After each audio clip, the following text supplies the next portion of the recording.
तो बच्चों देखते हैं विभाजता का नियम। ठीक है, तो विभाजता का नियम किसे कहते हैं। ठीक है, ये एक टॉपिक है जो बच्चों को हमेशा शॉर्ट ट्रिक के रूप में यूज करने के लिए बोला जाता है। अगर ये आपको ट्रिक पता रहता है तो आप बड़े से बड़े सवाल को एकदम चुटकियों में हल कर लेते हैं। ठीक है, अगर आपको विभाजता का रूल आता है तो कोई भी एग्जामिनेशन हो, चाहे वो एकेडमिक पढ़ाई का हो चाहे कॉम्पिटिटिव हो, तो आप विभाजता के नियम से उसको चुटकी में उस सवाल को हल कर सकते हैं। ठीक है, जैसे अगर मान के चलिए कोई आपसे प्रश्न पूछता है कि ये कोई संख्या दिया हुआ है ना, अगर ये कोई संख्या दिया हुआ है तो अगर आपसे ये पूछता है कि 2 से ये पूरा पूरा विभाज्य होगा कि नहीं होगा, तो आप कहिएगा कि पहले भाग दे के देखेंगे तब इसको चेक करके बताएंगे कि हाँ ये 2 से पूरा पूरा विभाज्य होगा या फिर नहीं होगा। लेकिन आप अगर विभाजता का नियम जानिएगा तो आप एक लाइन में क्या 1 सेकेंड में बता सकते हैं कि ये विभाजता के नियम से कि ये 2 से विभाज्य होगा या नहीं होगा। ठीक है, तो हम लोग देखते हैं, जैसे पहले देखते हैं 2 से विभाजता का नियम। किससे देखते हैं? 2 से विभाजता का नियम। 2 से विभाज्य क्या क्या होता है ना, कौन कौन सी संख्या 2 से विभाज्य होता है ना। तो 2 से विभाज्य वही संख्या होगा, जैसे ये संख्या लिए थे 2,40,242, तो देखेंगे 2 से विभाज्य का नियम क्या कहता है। 2 से विभाजता का नियम, विभाज्य नहीं, विभाजता का नियम क्या कहता है कि जिसके भी इकाई के स्थान पर, के कहां पर, इकाई के स्थान पर, इकाई दहाई सैकड़ा हजार 10,000 लाख आप लोग भी जानते होंगे। ठीक है, तो जिस संख्या के इकाई के स्थान पर अगर क्या रहे, इकाई के स्थान पर रहे 0 रहे, 2 रहे, या फिर 4 रहे, या फिर 6 रहे, या फिर 8 रहे, तो वो संख्या पूर्णतः 2 से क्या होगा, विभाज्य होगा। क्या होगा? पूर्णतः विभाज्य होगा। क्या होगा? पूर्णतः विभाज्य होगा। जैसे हमने एग्जाम्पल में लिखा था 2,40,242, यही ने लिखा था। तो इसके इकाई के स्थान पर, दाहिने साइड से इकाई दाहिने पढ़ते हैं, तो इसके इकाई के स्थान पर कितना है, इकाई के स्थान पर है 2, है ना, इकाई के स्थान पर है 2, तो इकाई के स्थान पर 2 है, यानी हम ये संख्या को कह सकते हैं कि ये 2 से पूर्णतः विभाज्य है। क्या है ये? 2 से पूर्णतः विभाज्य है। ठीक है, और इतना ही नहीं, सिर्फ 2 ही नहीं, 0 रहे, इकाई के स्थान पर 2 रहे, 4 रहे, 6 रहे या 8 रहे, तो हम कह सकते हैं कि 2 से पूर्णतः ये विभाज्य होगा। ठीक है, चलिए अब 3 से विभाजता का नियम देख लेते हैं। ठीक है, तो आप इस नियम को सिर्फ जानिएगा कि इकाई के स्थान पर ये रहना चाहिए, ये संख्या रहना चाहिए, तो वो 2 से पूर्णतः विभाज्य होगा। बस इसके जानने मात्र से ही आप उस क्वेश्चन को हल कर सकते हैं। ठीक है, आपको भाग देने का कोई जरूरत नहीं है। ठीक है, चलिए 3 से विभाजता का नियम देखते हैं। 3 से विभाजता का नियम देखते हैं, क्या है 3 से विभाजता का नियम।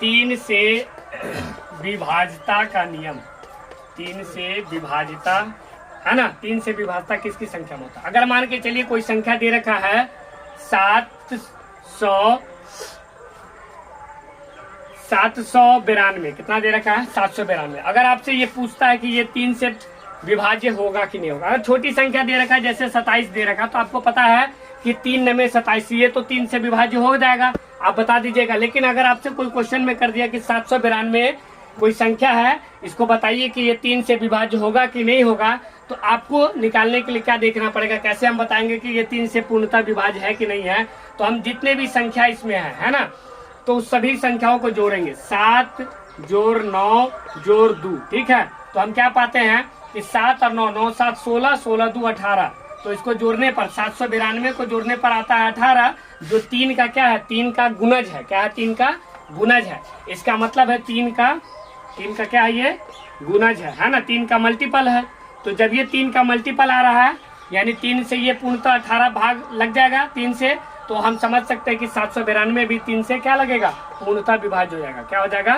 पूर्णतः विभाज्य हो जाएगा। पूर्णतः विभाज्य हो जाएगा। किससे विभाज्य होगा? 3 से। ठीक है, तो आप लोग को देखना पड़ेगा, बस संख्या को जोड़ लीजिएगा, जोड़ने के बाद जो इसका जोड़ आएगा वो देखिएगा कि 3 से 3 का गुणज में आ रहा है या नहीं आ रहा। अगर 3 के गुणज में आता है तो 3 से जब इसमें भाग लग सकता है तो 792 में भी पूर्णतः भाग लग सकता है। ठीक है, इसी तरह हम देखते हैं 4 का। तो 4 का क्या रहता है, जिसमें अगर 2 से विभाज्य लग रहा है, तो 2 में हम क्या देखते थे, 2 में देखते थे कि इकाई का स्थान, और 4 में क्या होगा, इकाई और दहाई दोनों का स्थान देखेंगे। जैसे अगर मान के चलिए 2,40,000, ठीक है, पहले इसको रफ कर दिया जाए, मिटा दिया जाए, ठीक है। अगर 4 से विभाजता का नियम आपसे पूछता है तो 4 से विभाजता, जैसे एक संख्या लिए थे ना 2 लाख, एक अंक लिए थे 2,40,242 है ना। तो हम बताए थे कि 2 से विभाजता के नियम में सिर्फ इकाई का स्थान देखते थे, लेकिन अगर 4 से विभाजता का नियम पूछेगा तो इकाई और दहाई दोनों का स्थान हम लोग देखेंगे। तो इकाई और दहाई दोनों का स्थान कितना है? 42 है। अगर 42 4 से विभाज्य होता है, 4 के गुणज में आता है, तो ये संख्या भी 4 से विभाज्य होगा। अगर नहीं आता है तो ये संख्या भी 4 से विभाज्य नहीं होगा। तो 4 से तो विभाज्य होता नहीं है ना, तो ये संख्या भी 4 से विभाज्य नहीं होगा। ठीक है, चलिए आगे देखते हैं 5 से विभाजता का नियम। क्या देखते हैं? 5 से विभाजता का नियम। क्या देखते हैं? 5 से विभाजता का नियम। 5 से विभाजता का नियम, ठीक है।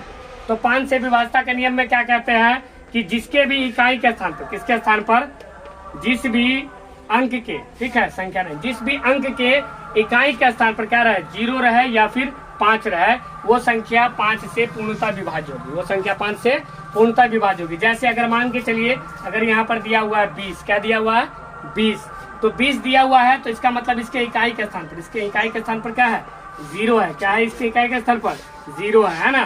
तो ये क्या होगा? 5 से पूर्णतः विभाज्य होगा। 5 से पूर्णतः विभाज्य होगा। 5 से पूर्णतः विभाज्य होगा, है ना। 5 से पूर्णतः विभाज्य होगा। और अगर मान के चलिए, अगर कहीं पर दिया हुआ है 25, तो इसमें भी इकाई के स्थान पर क्या है? इकाई के स्थान पर है 5 है, तो ये भी 5 से पूर्णतः विभाज्य होगा। तो आपको याद क्या रखना है कि 5 से वही संख्या विभाज्य हो सकती है, पूरी भाग लग सकती है 5 से, जिसके इकाई के स्थान पर 0 रहे और 5 रहे। ठीक है, तो एक छोटा सा नॉलेज था जो आप लोग को देना था। आगे भी है 7 से 9 से 11 से विभाजता का नियम, जो हम आगे के वीडियो में देखेंगे। अगर अच्छा लगे तो लाइक शेयर सब्सक्राइब जरूर करिए। Thank you.